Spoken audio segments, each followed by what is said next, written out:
Welcome to Coruzant Technologies, home of the Digital Executive Podcast. Welcome to the Digital Executive. Today's guest is Peter Sorgenfrei.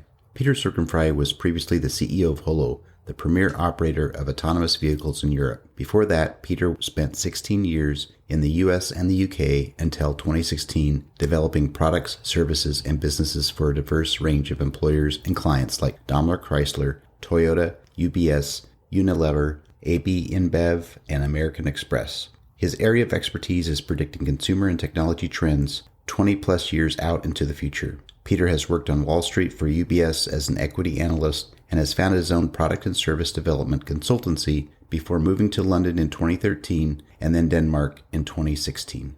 Well, good afternoon, Peter. Welcome to the show. Thank you.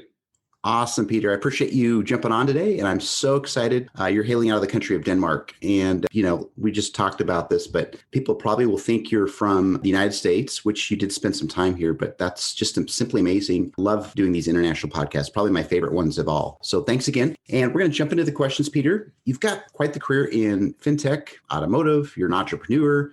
Peter, could you share with our audience the secret to your career growth and what inspires you? Thanks for having me on, by the way. Well, as I was preparing for today, I thought about sort of stages in my career. So kind of first starting out, learning how to run, and then now that I've been a professional human being for 20 plus years. And I think starting out, the thing that helped me along the way was focusing on working with sort of world-class companies and people. This is obviously 25 years ago, and the startup scene was vastly different than it is today. But from my own perspective, I tried to I worked for Toyota, for example, and that was a very deliberate choice because I thought that was an environment where I could learn the most. So in the beginning of my career, I focused on where can I learn, where can I work with some people that are best in class in their category.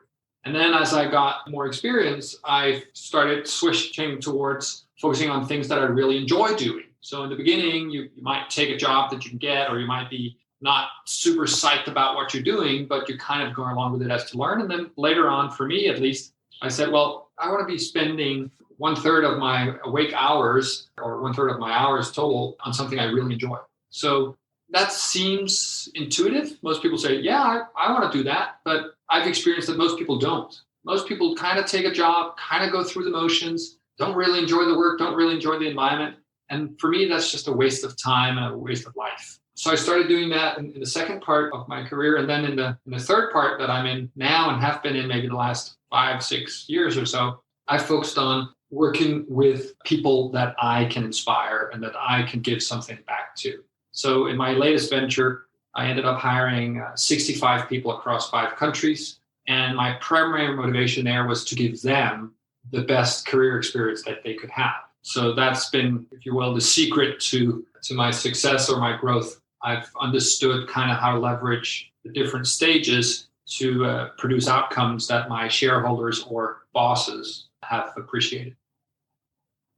That's amazing. I love that, your background and the why you went into what you do and what you did and created that company. So I appreciate that. And Peter, let's talk a little bit about this new normal. As you know, everybody globally has had to pivot, make major shifts, right? Could you share with us what you think is coming for businesses now and how they have to adapt?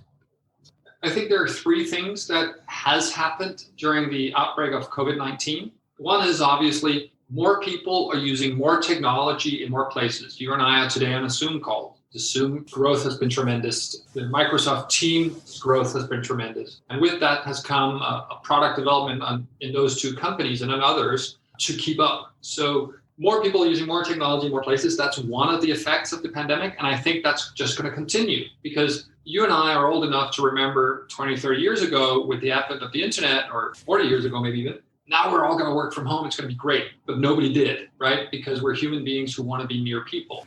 Now, all of a sudden, we've been forced to do it. And everybody realizes, hey, wait a minute. This is great. I can actually transact business. I can actually be a professional human being without commuting to an office, without traveling around the world. And it's pretty good. It kind of works because we're all forced to do it. So we make do. So that's number one. Number 2, I think efficiency actually has gone up. If you look at sort of how people are talking about how they prepare themselves for their workday now, because we're sitting in our living rooms or wherever we're sitting doing our business, we think about the meetings we're going to have. we think about the things we're going to discuss. We actually discuss them. We're clear about who does what after we get off the call. So technology has forced us to essentially become more effective at the business part, not just by using technology. So I think that will continue. We'll start finding that people actually get more done during the day. But then on the other side, the flip side, the third thing I want to bring up is relationships. So you and I have just met, we communicated online a little bit in email, and we are now, I'm hoping, creating some sort of relationship, which we otherwise may not have had. But the relationships are still going to be harder because we can't see each other. We don't see each other as frequently. We're not next to each other in our offices. So I think there's a big task for all of us to spend more time actually, even though we're efficient and even though we don't want to sit and look at a screen all day, spend that time to get to know the people at the other end, because it doesn't happen at the water cooler. It doesn't happen when we go to a Starbucks for a coffee to catch up as we used to. So those are the three things I want to bring up in terms of how we need to adapt to the new pandemic. I appreciate that, Peter. I think that's very insightful. And you're absolutely right. The things that we sometimes take for granted or things that we think would never work, you're kind of forced into that corner and you have to make do with it and adapt. So thanks for sharing. And Peter, are you currently leveraging any new or emerging technology within your business? And if not, is there any cool tool or app you're using that you could share with us?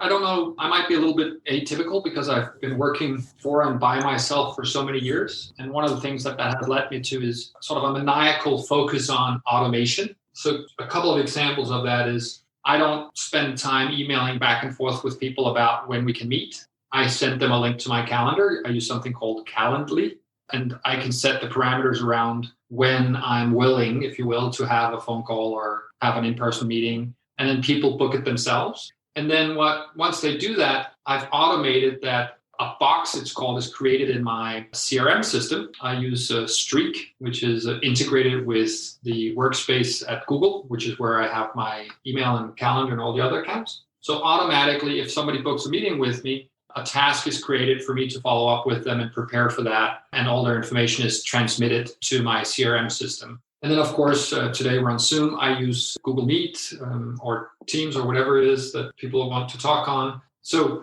I think that the actual tools or apps are maybe less important because there will always be some new tool, always some new app. I think what people could benefit from trying to do is to say, okay, what are the tasks? What are the things that I spend time doing where I as a human don't really add that much value? Typing in information, organizing information, that kind of thing. And then find the tools that you feel comfortable with to automate some of that process. So that would be my advice. That's great. Now, and I think in just recent years, especially with the pandemic, people have picked up some of these tools and found that it's pretty easy to integrate them with your existing platforms. Zapier's become very popular for, your workflow automation. And like I said, Calendly, I use Calendly. I think this is amazing. Yeah, a lot of these things just all integrate. So that's awesome. So Peter, last question. People here in our global audience wants to know a little bit more about Peter Sorgenfrei. Can you share something from your career experience that would be helpful for those looking to grow their career in leadership or entrepreneurship? Yeah, I think I want to raise 2 points. One is when I, early in my career, sort of got management responsibility, or I was told to lead a group or lead a group of people, I didn't quite feel ready, right? You're kind of like, whoa, that's a big step and it might look nice on your CV, but behind the facade, you're like, do I know how to do this and what is required? And I think my first piece of comment or advice on that is trust the people giving you that responsibility. Trust in the folks that say you are ready. And that's the second thing, is that's what I've then done here in the third part of my career is I've spent a lot of time with the folks that I've hired, even people that don't report directly to me, to essentially build up their confidence and maybe give them a responsibility before they themselves realize that they're ready. Because from that comes tremendous growth and tremendous sort of engagement and loyalty, really, because people see like, well, this person put his trust in me and I can actually do this. And from that comes much better performance in teams. So I think traditional leadership is very much one of, you kind of have to work your way up the ranks and prove yourself and all these other things. And my advice would be, look at the people behind the job title. And even though they're young and even though they don't have experience in your category, if they're the right humans, give them that responsibility. And I think you would be surprised at the performance that you get. I think that's great. on this show, we kind of focus on technology, but out of this comes a lot of leadership topics and what people have learned, given somebody that first chance opportunity. We talk about mentorship, these sorts of things. So I really do appreciate that. And Peter, it was a pleasure having you on the show today, and I look forward to speaking with you real soon. Thanks for having me. Bye for now.